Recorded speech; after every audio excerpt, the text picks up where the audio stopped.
Basic sorting in Excel and Google Sheets.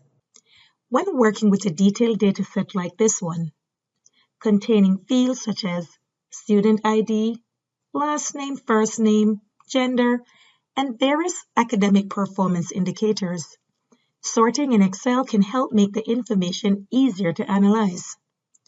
Sorting allows you to reorder alphabetically, numerically, or based on custom preferences that highlight specific patterns or groupings. For example, if you want to sort by last name to easily locate teachers alphabetically, first click on any name within that column. Then go to the Home tab and click on the command Sort and Filter. You will have the option to sort ascending order A to Z or descending order Z to A. I will sort ascending order.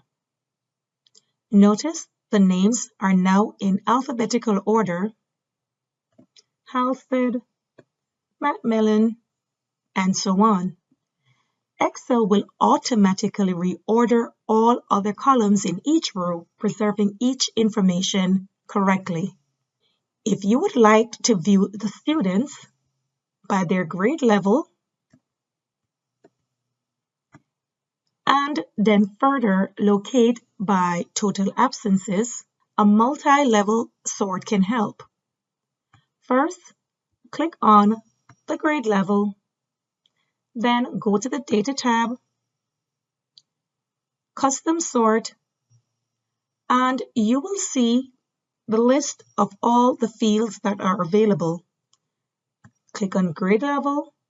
I'll keep the sort values on cell values, and then it's already in ascending order.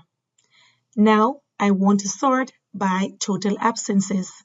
You can add another level by clicking the Add button. Then by total absences, also keeping the values the same and ascending order. Notice the grade levels are in ascending order, as well as the total absences starting from 0, 1, 2, and so on. You can also do sorting in Google Sheets. Here I have the same data I had in Excel. I can sort, again, the teacher's name alphabetically. First, click on any cell within the teacher column, go Data, Sort, A to Z, or Z to A. I'll sort again, A to Z. There you have it. The data for the teacher column is sorted alphabetically. Experimenting with these options in Excel or Google Sheets can help you find the sorting method that best organizes your information.